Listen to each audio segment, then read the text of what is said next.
सुनो, जिंदगी पुकार रही है तुमको, बढ़े चलो।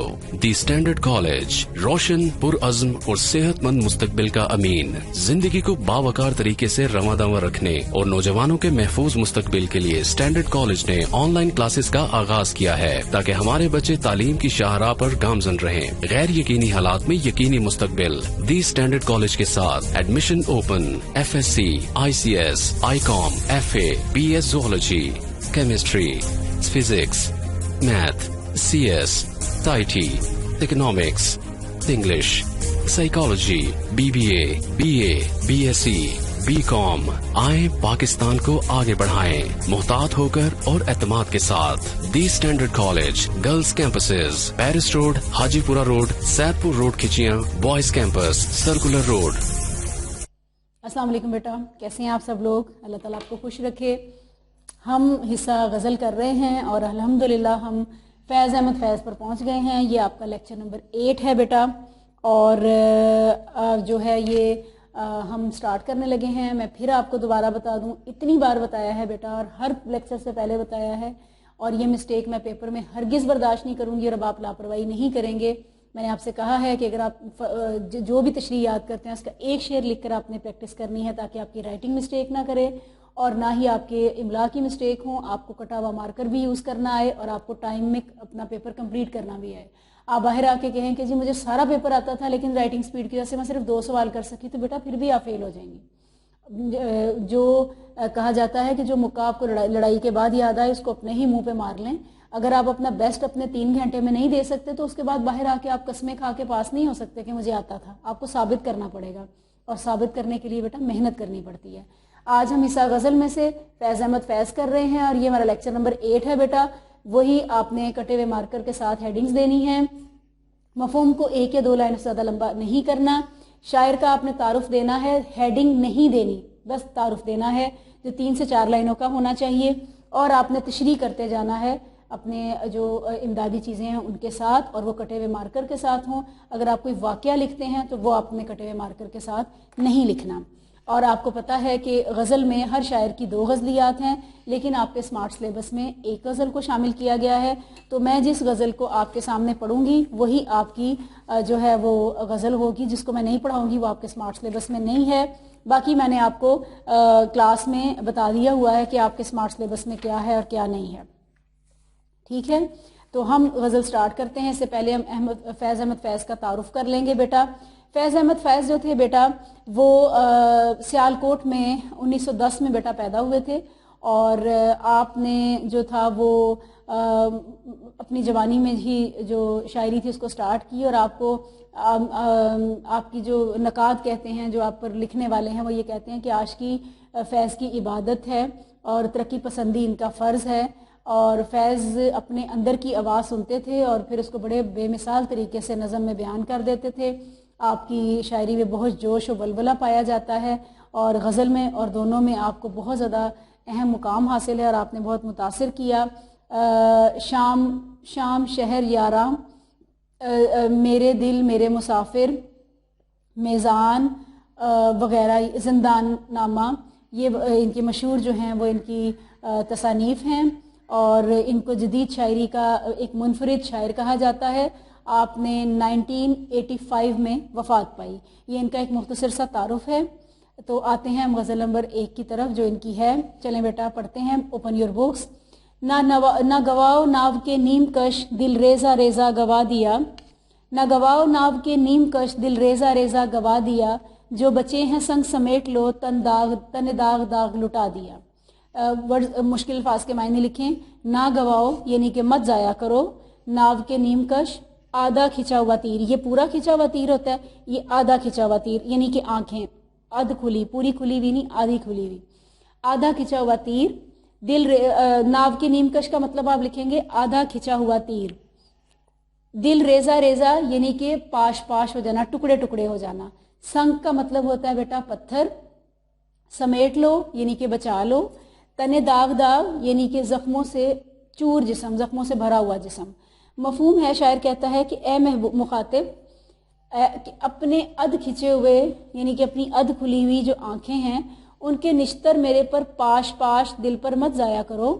जो पत्थर बाकी बच गए हैं उन्हें समेट लो क्योंकि मैं अपना जख्मों से चूर बदन कुर्बान कर चुका हूँ। इस शेर में ना आपको पता है कि कमाल के ये शायर हैं और उनकी ये बड़ी मशहूर ना गज़ल है और बड़ी कमाल की उन्होंने यहाँ पर शायरी की है।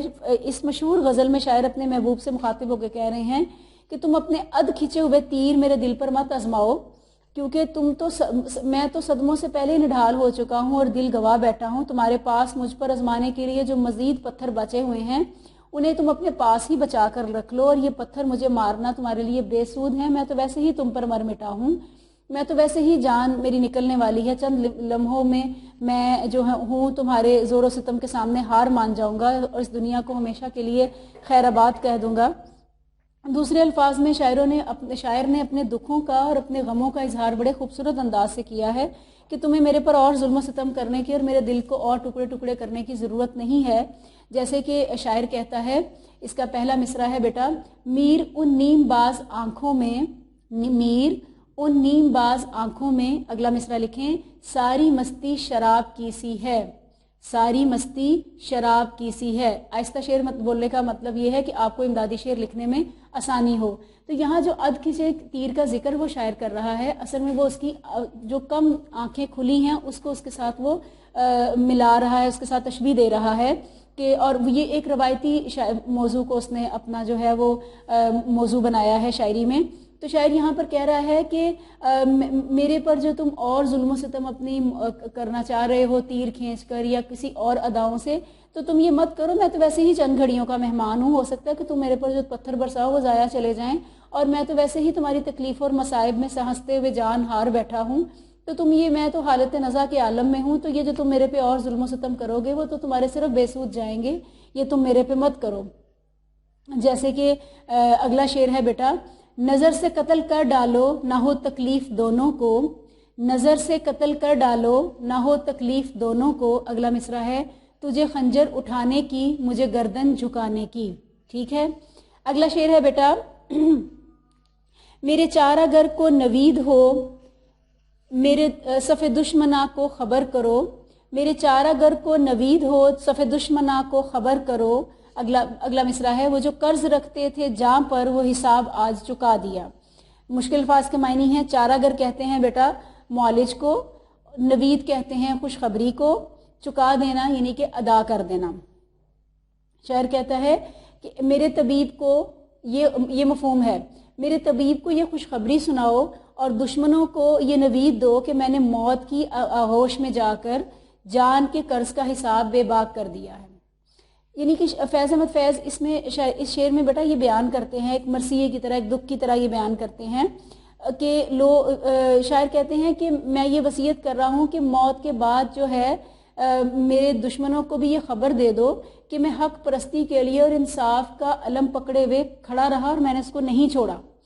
और जो तुम समझते थे कि मैं अपनी जान अपने मकसद के लिए कुर्बान नहीं कर सकता, तो देख लो कि मैंने अपने मकसद हासिल करने के लिए अपनी जान तक कुर्बान कर दी है, खुशी खुशी मसाइब बर्दाश्त कर ली हैं, लेकिन मैं हक के लिए आवाज़ उठाने वाला रहा हूँ। और तुम जिसको कत्ल करने के दर पे रहते थे, मैं खुद ब खुद मौत की नींद सो गया हूँ, मगर मैंने अपना बुलंद नस्बुलैन बिल्कुल नहीं छोड़ा। जैसे कि शायर कहता है, खेल कोई ना उम्र भर खेले, खेल कोई ना उम्र भर खेले। अगला मिसरा है, हम जो खेले तो जान पे खेले, हम जो खेले तो जान पर खेले।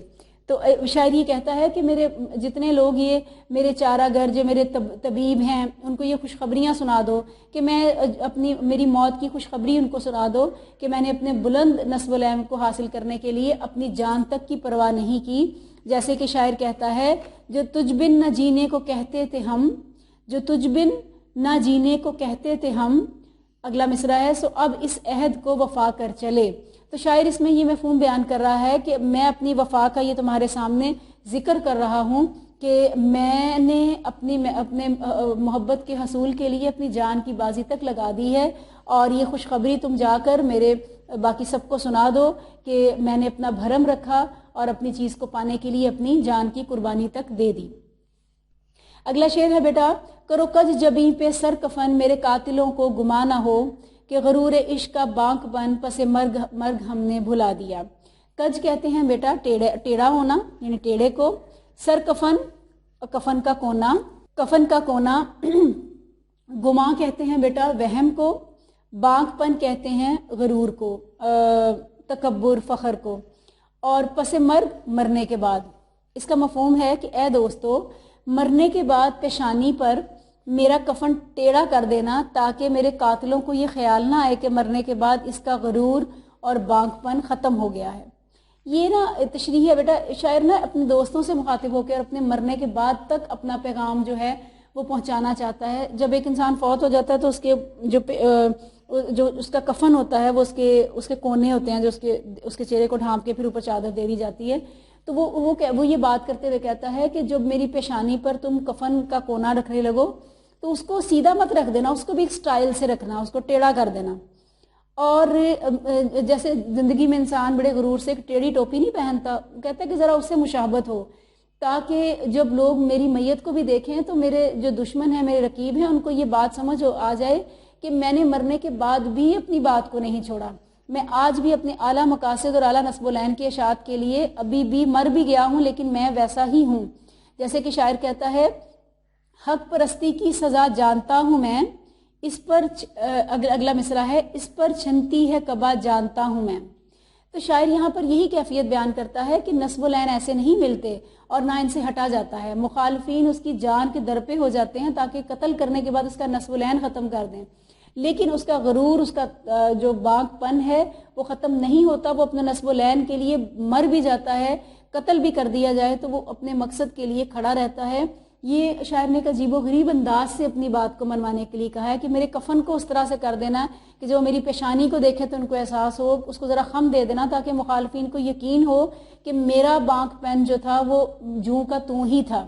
जैसे कि शायर कहता है, अब भी दिमाग दोस्तों अपना है अर्श पर, पहला मिसरा है, अब भी दिमाग दोस्तों अपना है अर्श पर। अगला मिसरा है, गो आसमान खाक में हमको मिला दिया। तो इसका मतलब शायर ने यही निकाला है कि कोई शख्स मेरी मौत से अगर खुश होना चाहता है तो 100 दफ़ा हो, लेकिन मैं अपने नस्बुलैन से नहीं हटा और वो मेरे कफन को देखकर अंदाज़ा कर सकते हैं कि मेरा बांकपन जो है वो पूरे का पूरा वैसे का वैसा ही मौजूद है जैसा कि मेरा अपनी ज़िंदगी में मेरे पास मौजूद था। अगला शेर है बेटा, उधर एक लहर्फ के कश्तनी, यहाँ लाख उज़र था गुफ्तनी, जो कहा तो जहाँ सुनकर उड़ा दिया, जो लिखा तो पढ़ के मिटा दिया। कुश्तनी कहते हैं बेटा कत्ल किए जाने के काबिल को, गुफ्तनी कहते हैं कहे जाने के काबिल को, उज़र कहते हैं बहाना को, और सुनकर उड़ा देना यानी कि सुनी अनसुनी कर देनी। इसका मफहूम ये है, शायर कहता है कि मुखालफीन के नज़दीक मेरा एक एक हर्फ इस काबिल था कि इस पर मुझे कत्ल कर दिया जाए, जबकि मेरे पास भी लाख दलाइल थे, लेकिन उन्होंने मेरी बात सुनी अनसुनी कर दी और जो लिख कर भेजा उसे कोई वक़्त ही नहीं दी और पढ़कर फाड़ दिया। यहाँ पर ना शायर ने अपने जब शायर को जो थी वो उसकी हुकूमत के साथ इख्तलाफात थे तो फैज़ अहमद फैज़ को जो था वो उनको जेल में डाल दिया गया। तो वो ये कहते थे कि मैं हक़ व सदाकत का अलम बुलंद करने वाला हूँ और ये जो है मेरी बात को जो हुकूमत वक्त है मेरी बात नहीं सुनते, और मेरी बात को अगर मैं बोलता हूँ तो वो कहते हैं कि ऐसे अल्फाज पे तो उसे कत्ल कर देना चाहिए। जैसे कि शायर कहता है, मैं गुलामों को दिया करता हूँ दर से हुर्रियत, मैं गुलामों को दिया करता हूँ दर से हुर्रियत। अगला मिसरा है, मेरा पेशा है बगावत, बागी कहलाता हूँ मैं। तो शायर अपने बारे में कहता है कि मैं इनके पास अपने नस्बुलैन और मकसद की सच्चाई को साबित करने के लिए बेशुमार दलाइल दे सकता हूँ। ये तो मेरे लफ्ज़ सुनते हैं तो कहते हैं कि इसको कत्ल कर दो, और लेकिन मेरे सामने आकर बात नहीं करते। अगर मेरे सामने बात करें तो मेरे पास इतनी कुव्वत है, इतने दलाइल है कि मैं अपने मुखालफीन के साथ उन पूरे दलाइल के साथ बात कर सकता हूँ और अपनी बात को मनवा सकता हूँ। और लेकिन ये तो कहते हैं कि बस इस शख्स को कत्ल कर दो, इसको सफ़ाई हस्ती से मिटा दो। जैसे कि शायर कहता है, उनने कसदन भी मेरे नाले को, उनने कसदन भी मेरे नाले को। अगला मिसरा है, ना सुना होगा गर सुना होगा, ना सुना होगा गर सुना होगा। तो शायर कहता है कि मेरी बात को वो अगर मैं उनको कोई बात लिख के भेजता हूँ तो वो मेरी बात को सुनी अनसुनी कर देते हैं, और मेरी चीज़ को जब अब लिख कर भेजता हूँ اس کو پڑھ کر پھاڑ دیتے ہیں، یعنی کہ کوئی وقت نہیں کر دیتے اگر یہ میری بات سنیں تو ان کو احساس ہو کہ حقیقت کیا ہے، اور یہ حقیقت سے کبھی بھی پھر منہ نہیں پھیر سکتے۔ جیسے کہ شاعر کہتا ہے میری باتوں پہ غور کیا کرتے، پہلا مصرع ہے میری باتوں پہ غور کیا کرتے، اگلا مصرع ہے ان کو سننا ہی کچھ گوارا نہیں۔ تو شاعر کہتا ہے کہ اگر فرض کریں کہ حکومت کے ساتھ اس کے یہ معاملات ہیں، اگر اس کا ہم دوسرا مفہوم لینا چاہیں تو اس میں شاعر کہتا ہے اگر محبت کا مفہوم عشق مجازی کا لینا چاہیں تو وہ کہتے ہیں کہ اگر میں رقیبوں نے محبوب کو شاعر سے اس قدر بدظن کر دیا ہے کہ اگر محبوب اس پر بہت نالا ہے تو محبوب کو شاعر کی گفتگو سننا بھی گوارا نہیں۔ شاعر کہتا ہے کہ میں اگر اپنے محبوب کے پاس جا کے اس کو اپنی اگر وہ مجھے سننا چاہے تو میں اس کو دلیلیں پیش کر کے ثابت کر سکتا ہوں کہ مجھے اس سے کتنی محبت ہے اور رقیبوں نے اس کے کتنے غلط کان بھرے ہیں، اور لیکن وہ مجھے سنتا ہی نہیں، اور اگر وہ مجھے سنے تو یہ ساری حقیقت اس پر عیاں ہو جائے، اور اگر میں اس کو کوئی چیز لکھ کر بھیجتا ہوں تو وہ اس کو پڑھتا ہے اور پھاڑ دیتا ہے، اور اس پر بھی اس کو یقین نہیں آتا کہ میں جو بات بیان کر رہا ہوں وہ کتنی سچی اور کتنی حقیقت اس میں شامل ہے۔ جیسے کہ شاعر کہتا ہے ٹال دیتے ہو یوں ہی ہنس کر میری باتوں کو، ٹال دیتے ہو یوں ہی ہنس کر میری باتوں کو، اگلا مصرع ہے میری باتوں میں حقیقت بھی تو ہو سکتی ہے۔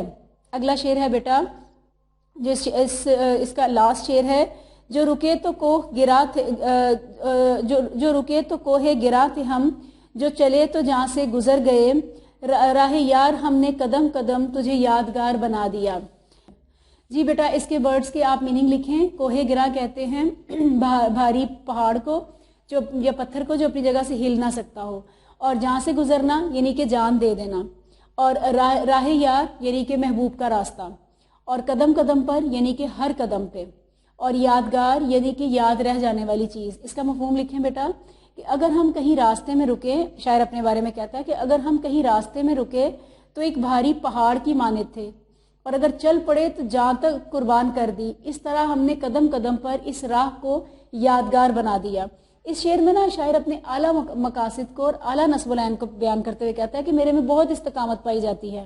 ہم وہ ہیں کہ اگر کسی بات پر اڑ جائیں، کہیں کہ یہ بات ہے، تو پھر ہم ایک پہاڑ ہیں کہ ہمیں اپنے مقصد سے ہلایا نہیں جا سکتا، اور اگر ہم کسی بات کے لیے چل پڑیں کہ ہاں تو ہم اس مقصد کو حاصل کرنے کے لیے اپنی جان تک قربان کر دیں گے۔ ہم نے تو قدم قدم پر اپنے نصب العین کے لیے، اپنی جان کی قربانی کے لیے اپنے نشانات چھوڑے ہیں۔ جیسے کہ شاعر کہتا ہے زہر کے جام ہیں بہت سارے، زہر کے جام ہیں بہت سارے، اگلا مصرع ہے سچ کے انعام ہیں بہت سارے۔ تو شاعر یہاں پر اپنی کیفیت بیان کرتا ہے کہ ہمارا عزم جو ہے وہ چٹان کی طرح پختہ ہے اور مضبوط ہے۔ ہم اپنے نظریات پر کسی بھی قسم کی کوئی بھی بات جو ہے وہ برداشت نہیں کرتے، بلکہ ہم ایک پہاڑ کی طرح ڈٹے ہوئے ہوتے ہیں۔ مخالفین نے اگر لاکھ کوشش بھی کی ہو، جو مرضی کیا ہو، کوئی لالچ دینے کی بھی ہمیں کوشش کی ہو، جتنے مرضی حربے استعمال کیے ہوں، لیکن یہ ناممکن ہے کہ ہم اپنی جگہ سے ہل پائیں۔ اور جب ہم کسی بھی کام کے لیے اپنی جان کی قربانی کی اس کی بھی بازی لگانے کے لیے میدان میں اتر آئیں تو ہم وہ انسان ہیں کہ اب ہم مرنے سے نہیں ڈرتے، ہم اپنے نصب العین کو پانے کے لیے کسی بھی حد تک جا سکتے ہیں، اور پھر موت ہمارے لیے کوئی حیثیت نہیں رکھتی، بلکہ ہمارے جو عزائم ہیں وہ اور ہماری جو سچائی اور حق کے راستے ہیں وہ ہمارے لیے زیادہ اہمیت رکھتے ہیں۔ جیسے کہ ایک اور جگہ پر فیض احمد فیض کہتے ہیں کہ جس دھج سے کوئی مقتل میں گیا وہ شان سلامت رہتی ہے، اگلا مصرع ہے یہ جان تو آنی جانی ہے، اس جان کی تو کوئی بات نہیں۔ تو شاعر یہ کہتا ہے کہ جو بھی مقاصد حاصل ہوتے ہیں وہ ہمیشہ خون کی جو ہے وہ اپنا خون دے کر ہی ان میں نکھار آتا ہے۔ یہ نہیں ہوتا کہ آپ کسی بھی بات کو صرف باتوں سے ثابت کر سکیں، بلکہ آپ کو اپنے عمل کے لیے اپنی بعض اوقات اپنی جان کی بھی قربانی دینی پڑتی ہے۔ کبھی آپ کو چٹان کی طرح مضبوط ہونا پڑتا ہے، اور پھر آپ جس راستے سے گزرے ہوتے ہیں وہ یہ راستے یادگار ہو جاتے ہیں، اور وہ صرف آپ کی استقامت کی وجہ سے ہی ہوتے ہیں۔ جیسے کہ شاعر کہتا ہے کہ خون دل دے کے نکھاریں گے رخ برگ گلاب، خون دل دے کے نکھاریں گے رخ برگ گلاب، اگلا مصرع ہے ہم نے گلشن کے تحفظ کی قسم کھائی ہے۔ تو شاعر اس کا مطلب یہی کہتے ہیں کہ انسان کو کچھ بھی پانا ہو، اپنا مقصد ہو، اور دوسرے معنیوں میں ہے کہ اگر اپنے محبوب کو بھی پانا ہو تو اس کے لیے بھی وہ مشکلات کو، مصائب کو سہتا ہے، اور قدم قدم پر ایک نئی داستان رقم کرتا ہے۔ کہتا ہے کہ رقیبوں نے ہماری راہ میں جو ہے وہ ہزار رکاوٹیں کھڑی کی ہیں، لیکن ہم محبوب کے حصول کے لیے ڈٹے رہتے ہیں، اور آخرکار ہم اپنے محبوب کے لیے جان کی قربانی تک لگا دیتے ہیں، مگر اپنے کسی بھی مقصد کے لیے پیچھے نہیں ہٹتے۔ تو آج آپ نے فیض احمد فیض کی یہ جو ہے غزل کی ہے بیٹا، آپ نے اس کو اچھے طریقے سے تیار کرنا ہے. اس کے ٹوٹل 5 اشعار تھے اور آپ اس کو ساتھ ساتھ تیار کیجئے گا. جتنے میں نے امدادی اشعار اس میں بولے ہیں بیٹا، آپ نے اس کو برائے مہربانی لکھنا ہے. یقیناً آپ کو کوئی پرابلم نہیں آئے گی. کسی بات کو پوچھنا ہو تو جب لائیو کلاس ہوگی آپ ضرور پوچھئے گا. میں پھر کہتی ہوں کہ آپ نے اگر فرض کریں اس غزل یہ تھوڑی مشکل ہے، اس کے میننگ آپ نے ضرور یاد کرنے ہیں ورنہ آپ کو تشریح کرنے میں پرابلم آئے گی.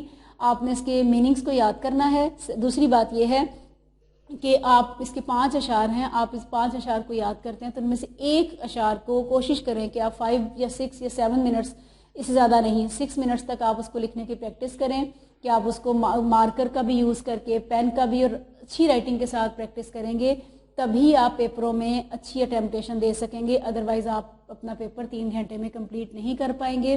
آپ کی املا کی مسٹیک ہوں گی. اور یاد رکھیں کہ کٹا ہوا مارکر جتنا زیادہ یوز کیا جاتا ہے اتنی ہی اس میں بہتری آتی ہے، ورنہ آپ کی اس کے اندر بہت زیادہ مسٹیکس جو ہیں وہ رہ جاتی ہیں. ٹھیک ہے بیٹا؟ تو اللہ تعالیٰ آپ کو خوش رکھے، آباد رکھے. میں پھر کہوں گی MCQ ساتھ ساتھ کرتے جانا ہے اور آپ نے ساتھ ساتھ جو آپ کا لیکچر ہے اس کو ڈیلی کا ڈیلی تیار کرنا ہے. ٹھیک ہے؟ ہم انشاءاللہ تعالیٰ حصہ غزل کر رہے ہیں اور اس کے بعد انشاءاللہ ہم اپنی نیکسٹ غزل کریں گے. تھینک یو ویری مچ بیٹا. اللہ تعالیٰ آپ کو خوش رکھے، اللہ تعالیٰ آپ کے لیے آسانیاں کرے. Thank you very much.